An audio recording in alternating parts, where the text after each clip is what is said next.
Assalamualaikum warahmatullahi wabarakatuh. Salam sejahtera bagi kita semua. Shalom, Om Swastiastu, Namo Buddhaya, salam kebajikan. Halo, nama saya Farina Desenya, sarjana ekonomi, magister akuntansi, dosen tetap program studi S1 akuntansi di Sekolah Tinggi Ilmu Ekonomi Profesional Manajemen College Indonesia. Keahlian saya di bidang akuntansi, keuangan, dan manajemen keuangan. Saya juga turut serta dalam penelitian, pengembangan pembelajaran berbasis riset dan studi kasus nyata di industri bisnis. Sebagai akademisi, saya juga turut dalam pelatihan literatur keuangan bagi UMKM dan pelaksanaan kegiatan kepada masyarakat berbasis edukasi keuangan. Sebagai dosen pengampu mata kuliah manajemen keuangan, saya selalu memainkan peranan penting untuk membekali mahasiswa dengan pemahaman konseptual dan keterampilan praktis dalam mengelola keuangan perusahaan.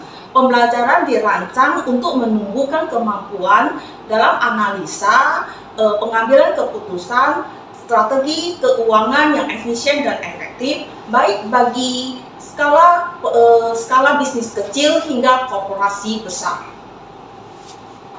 Mata kuliah ini membahas prinsip-prinsip dasar pengelolaan keuangan perusahaan seperti penganggaran modal, manajemen modal kerja, struktur modal, kebijakan dividen, analisa rasio keuangan, dan kebijakan pengambilan keputusan untuk investasi. Tujuan pembelajaran mata kuliah ini diharapkan mahasiswa mampu memahami konsep dasar manajemen keuangan perusahaan, terus mampu menganalisis laporan keuangan dan rasio keuangan, mampu merencanakan dan mengelola kebutuhan modal kerja, mampu mengevaluasi kelayakan investasi dan manajemen resiko, mampu menyusun dan merencanakan keuangan yang strategis dan bagi perusahaan. Capaian pembelajaran lulusan: mampu berpikir kritis dan sistematis dalam menyelesaikan masalah keuangan, mampu menganalisis laporan dan data keuangan secara akurat, mampu menyusun kebijakan keuangan yang rasional dan strategis. Capaian pembelajaran mata kuliah: 1. Mampu menjelaskan konsep dasar manajemen keuangan dan fungsi strategisnya, mampu menganalisis laporan keuangan menggunakan berbagai indikator dan rasio. 3. Mampu mengevaluasi keputusan investasi dan struktur modal kerja. 4. Mampu menyusun kebijakan keuangan jangka panjang dan jangka pendek. Strategi pembelajaran dengan metode ceramah interaktif, kuis, presentasi proyek, studi kasus, dan simulasi laporan keuangan. Dan media yang digunakan adalah seperti PowerPoint, jurnal ilmiah, dan artikel keuangan. Baik, selanjutnya proses pembelajaran. Mari ikut saya. Selamat pagi adik-adik sekalian. Hari ini kita akan memulai mata kuliah kita tentang manajemen keuangan. Manajemen keuangan terdiri dari dua kata yang punya arti penting di dalam keuangan, menata keuangan itu sendiri, yaitu manajemen berasal dari kata manajer, berarti menata, menyusun, merangkai bagaimana keuangan itu ditata sedemikian rupa sehingga perusahaan dapat mengambil keputusan dan mempunyai nilai yang dapat dipandang dari luar atau yang terbaik, gitu ya. Kemudian kita lanjut ke pendahuluan mengenai manajemen keuangan. Apa itu manajemen keuangan seperti yang tadi kita sudah bicarakan itu mengenai seni di dalam pengelolaan keuangan sehingga dia dapat memaksimalkan nilai perusahaan itu sendiri. Jadi di samping itu memastikan nilai, dia juga bisa melancarkan keberlanjutan daripada operasional kegiatan dari usaha itu dan mendukung daripada pertumbuhan bisnis daripada usaha yang dijalankan maupun ke masyarakat. Kemudian di dalam mengatur keuangan itu sendiri, dia dapat mengelola suatu resiko meminimumkan daripada keuangan itu sendiri. Nah, itu fokusnya kemana? Itu ada dalam pendanaan, yaitu kegiatan usaha ya, kemudian dividen maupun fokus pada investasi. Nah, tujuan utama itu dalam memaksimalkan kekayaan daripada pemegang saham. Jadi setiap pemegang saham yang sudah berinvestasi tentunya punya pemikiran, keinginan untuk dapat pengembalian. Nah, nanti kita hitung bagaimana sistem perhitungan daripada pengembalian modal. Nah, itu nanti tercermin di saham ya, bagaimana seberapa besar daripada pengembalian tersebut. Nah, kita lanjut lagi ya, fungsi utama daripada manajemen keuangan. Nah, dia untuk keputusan investasi, ya, menentukan aset yang dibeli, menentukan berapa yang akan diinvest dan menghitung kembali daripada yang sudah diinvest. Setiap dana yang dikeluarkan maupun keuangan yang tentunya kita mengharapkan adanya imbalan kembali.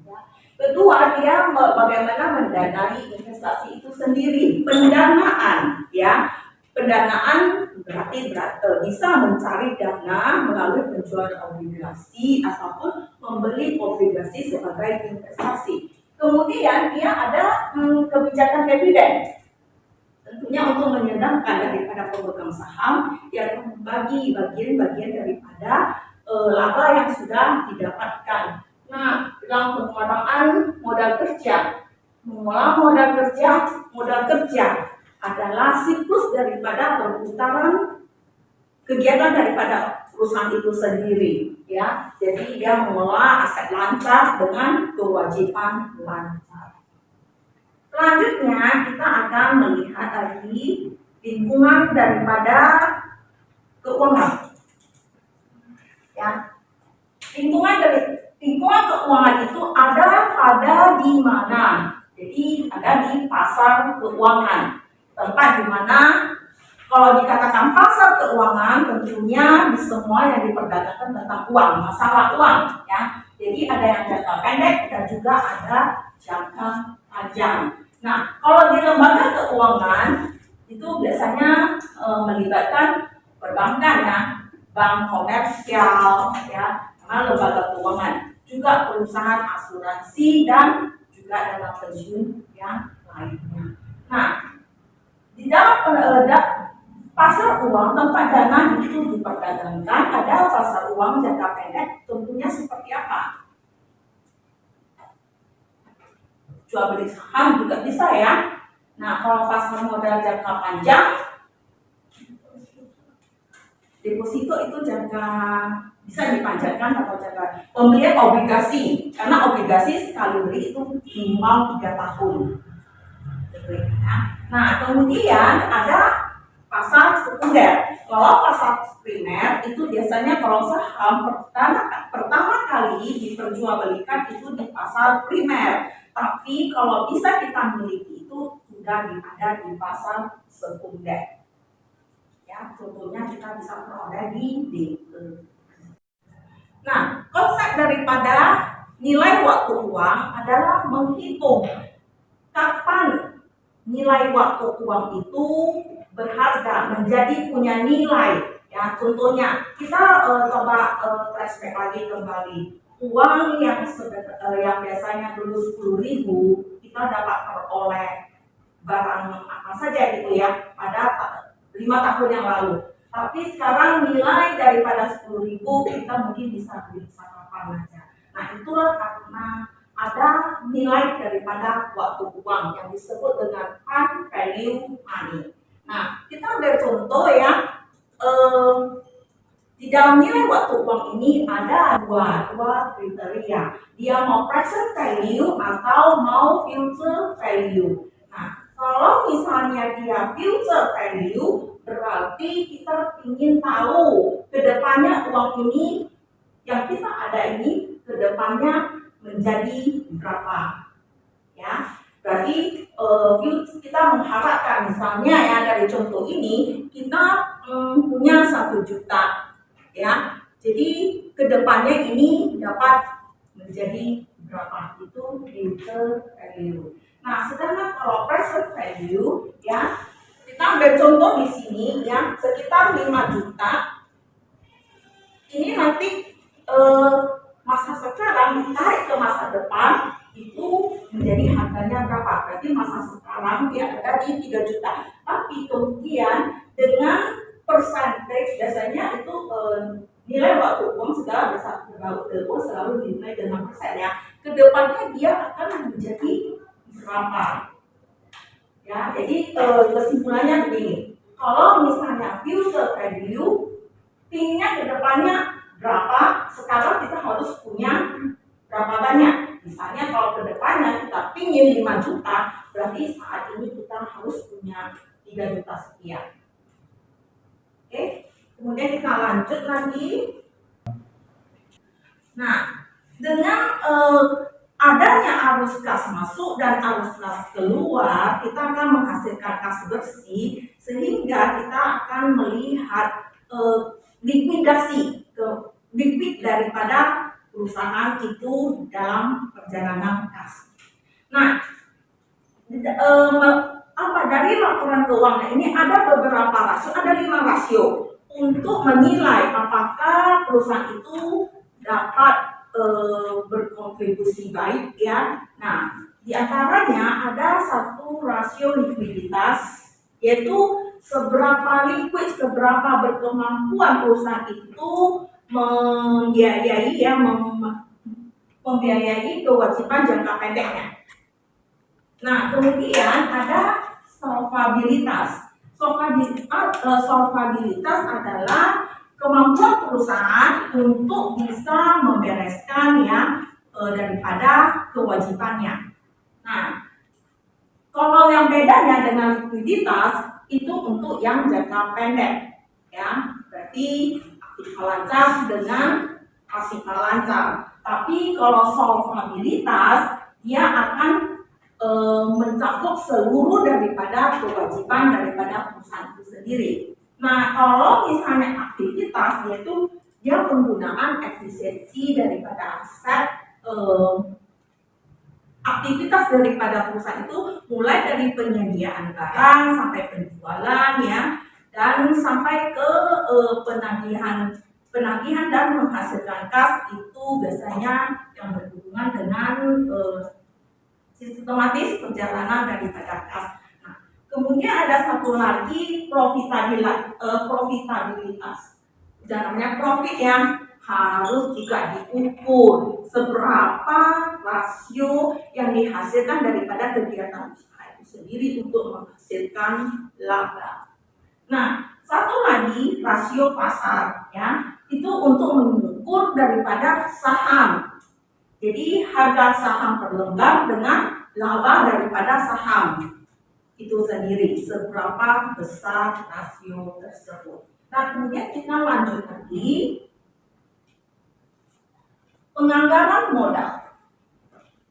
Ya, penganggaran modal selalu itu kalau misalnya kita berinvestasi, harapan kita ya inginnya modal itu dapat balik secepat mungkin. Adakah orang berpikir kalau kita berinvestasi ya nggak apa-apa, kapan-kapan saja modal itu balik, kan nggak segitu kan? Kita selalu berpikir kapan modal itu balik. Kalau saya sudah berinvestasi, tentunya saya akan berpikir berapa lama kira-kira modal itu dapat balik.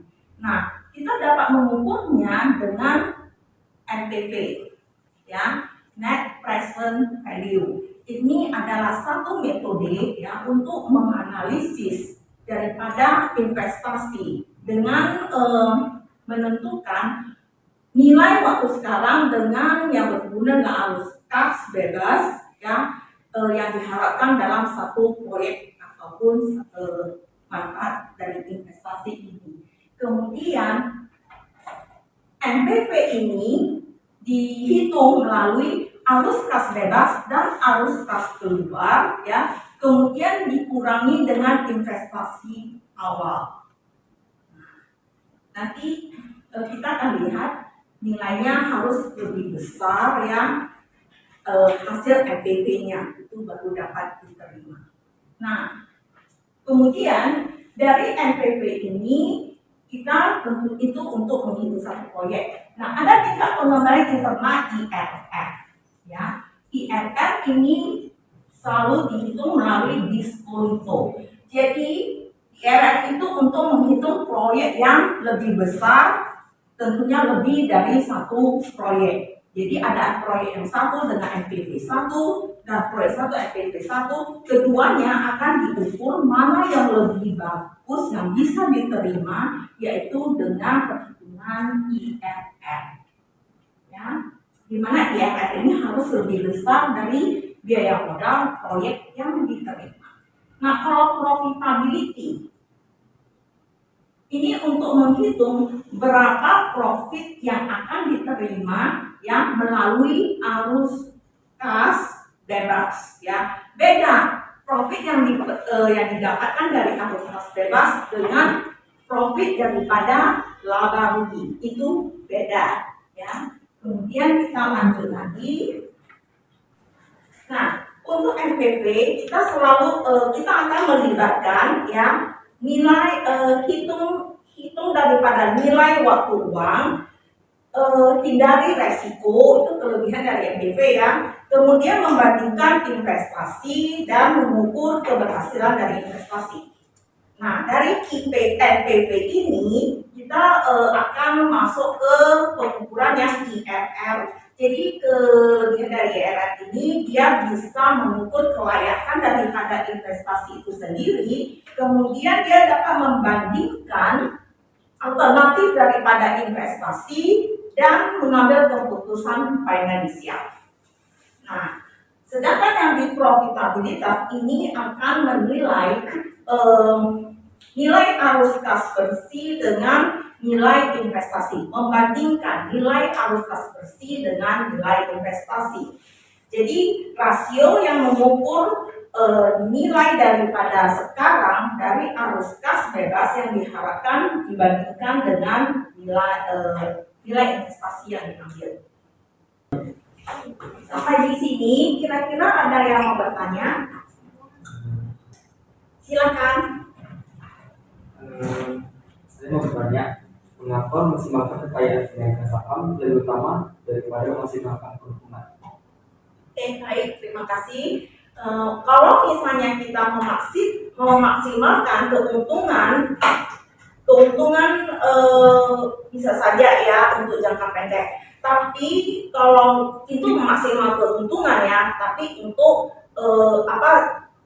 untuk jangka pendek dan itu tidak memperhitungkan resiko. Tapi kalau kita memaksimalkan keuntungan daripada pemegang saham itu untuk mencerminkan nilai jangka panjang dan memperhitungkan resiko serta pertumbuhan daripada masa depan yang mencerminkan daripada harga saham. Ada yang mau bertanya lagi? Silakan. Saya mau bertanya, apa dampak dari kebijakan dividen yang tinggi terhadap perusahaan? Nah, kalau misalnya dividen yang tinggi itu akan memperkaya ya daripada pemegang saham. Nah, pemegang saham itu akan terima uang gitu. Tapi itu akan memberi satu kerugian di dalam reinvestasi kembali, di mana modal itu tidak dipergunakan untuk kegiatan investasi balik daripada perjalanan daripada usaha itu sendiri, hanya untuk memperkaya ya, menyenangkan dari pemegang saham. Jadi pemegang saham akan senang kalau dia terima uang setiap kali, tapi tidak memungkinkan untuk berinvestasi kembali. Ada yang mau ditanyakan lagi? Ada yang mau bertanya lagi? Ya. Oke, kita lanjut lagi tentang struktur modal dan kebijakan dividen. Dalam struktur modal ini ada 3 teori, ya, 3 pendapat, yaitu pendapat si MM ini ya, si MM ini dia menyatakan bahwa pasar modal itu sempurna, nilai perusahaan tidak dipengaruhi oleh struktur modal, yaitu bagaimana perusahaan membiayai aset melalui utang dan ekuitas. Nah, kemudian satu lagi yaitu teori trade-off. Teori trade-off ini perusahaan mengimbangi pendapatan dan biaya dari penggunaan utang, ya, dari penggunaan utang untuk mencapai struktur modal yang optimal. Dan yang terakhir itu teori pecking order teori, ya. Teori itu bidang yang satu teori bidang keuangan yang menjelaskan bagaimana perusahaan meneliti struktur pendanaan. Nah, 3 teori ini. Nah, kita lanjut lagi mengenai kebijakan dividen. Keputusan daripada pembagian laba kepada pemegang saham. Dividen tahu ya, bagi-bagi duit itu. Nah, dia ada dividen ini bisa dalam bentuk tunai, di mana pembagian ini tunai, cash langsung. Nah, kalau misalnya dividen saham, ya, akan dibagikan dalam bentuk saham kembali, ya, dalam bentuk saham kembali. Nah, kalau dividen stock split, yaitu dia akan perusahaan ini akan membagikan saham itu sendiri. Misalnya sahamnya 7.000, tiba-tiba sahamnya di stock split jadi 3.500. Berarti yang semula yang mendapatkan harga saham 7.000 dia akan memperoleh double 2 kali, ya. Kemudian pembelian saham itu kembali. Jadi dibeli kembali saham daripada yang sudah beredar daripada perusahaan itu sendiri. Nah, kita akan lanjut lagi tentang manajemen modal kerja. Manajemen modal kerja yang tentunya dari yang mana? Aktiva lancar dan pasiva lancar. Itulah modal kerja, ya. Nah, kalau di aktiva itu ada apa? Manajemen kas. Ya, ada manajemen kas, ada manajemen piutang, ada manajemen persediaan, manajemen apa lagi? Utang dagang, itu bagian pasifannya. Nah, manajemen kas, manajemen piutang, dan manajemen persediaan ini adalah bagian daripada aktiva yang akan mengimbangi daripada manajemen utang dagang, di mana ini yang bagian aktiva harus lebih besar daripada pasifa. Ya, kalau lebih kecil, waduh, itu udah kelabakan cari uang untuk membiayai daripada utang dagangnya. Nah, kenapa disebutkan manajemen kas? Itu punya seni bagaimana mengatur kas itu supaya memastikan, ya, ketersediaan dana yang cukup untuk proses kegiatan perusahaan. Manajemen piutang ada satu tata cara, ya, manage, mengatur piutang itu sedemikian rupa sehingga, ya, piutang ini juga dapat cair segera untuk bisa membiayai si utang dagang. Nah, di dalam piutang dagang ini tentunya ada umur piutang, rasio daripada perputaran piutang. Nah, ini harus diatur, makanya perlu adanya manajemen piutang. Kemudian manajemen persediaan harus menyediakan tingkat optimal daripada persediaan itu sendiri. Bagaimana kalau misalnya mau jual, persediaan sudah habis. Nah, harus diukur tingkat kesediaan barang untuk kegiatan usaha itu supaya adanya penjualan, ya, dan akhirnya bisa menghasilkan laba, ujungnya mendapatkan laba. Nah, kemudian yang terakhir itu yang ujung itu manajemen utang dagang. Dia di mana perusahaan harus punya tata kelola seni bagaimana mengatur daripada pembayaran pemasok. Ya. Nah, semuanya ini berpotensial dengan uang, makanya harus ada satu seni yang tata kelola, tata cara bagaimana mengatur keuangan itu. Masalahnya di sini. Nah, di sini di bawah ini ada siklus konversi kas. Itu untuk mengukur efisiensi daripada konversi kas. Itu berlangsung mulai dari pembelian barang ya sampai jual, sampai timbulnya piutang, kemudian ditagih dan menghasilkan kas. Inilah siklus daripada konversi kas. Nah, kita lanjut lagi tentang manajemen resiko keuangan. Keuangan itu juga punya resiko. Kita lihat resikonya seperti apa. Jadi kalau definisinya ya itu definisinya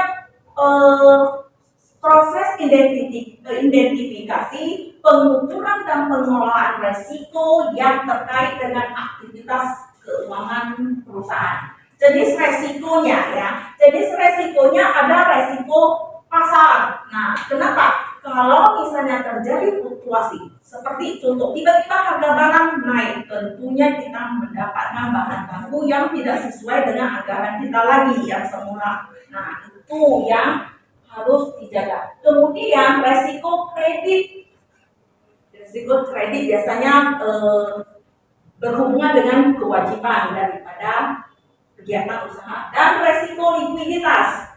Ya, kemampuan perusahaan untuk memenuhi kewajibannya, mengcover kewajibannya, resiko operasional gagal dalam proses internal. Semua resiko ini ya dapat dicegah, dapat dikecilkan, diminimaliskan melalui mitigasi resiko.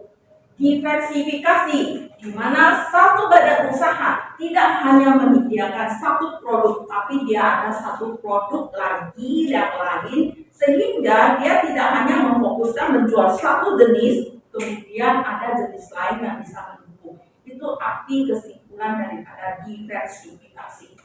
Kemudian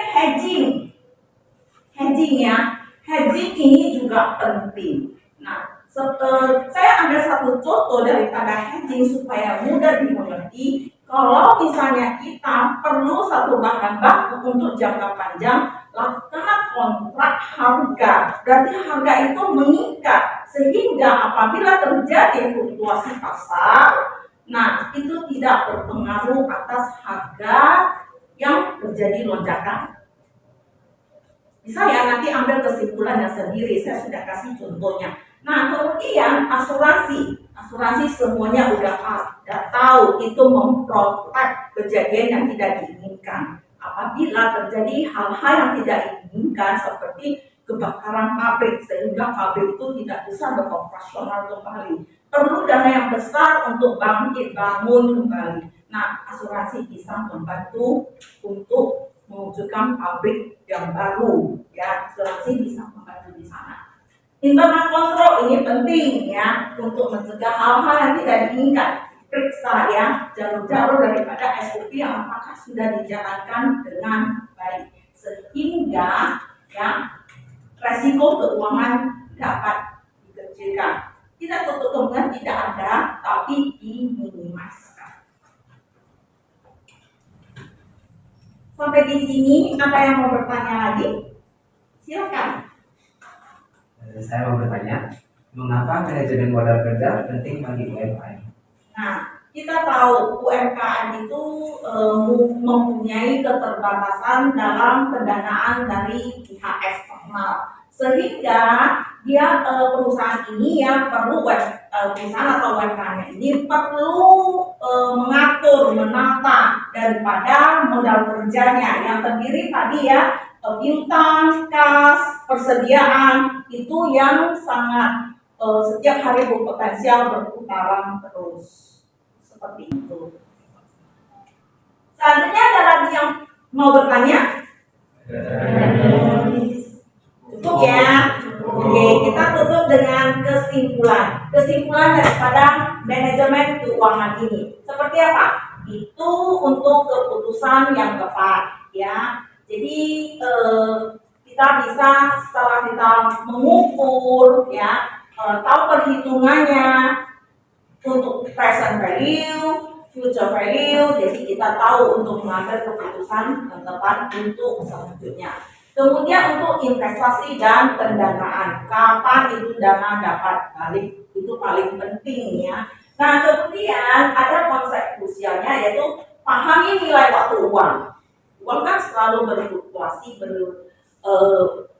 nilainya selalu berubah-ubah, dan biaya modal juga bisa mampu menganalisis daripada laporan keuangan. Nah, kemudian mengecilkan resiko dengan mempelajari manajemen resiko. Sampai di sini pembelajaran mata kuliah manajemen keuangan, semoga bermanfaat. Selamat siang. Bye-bye.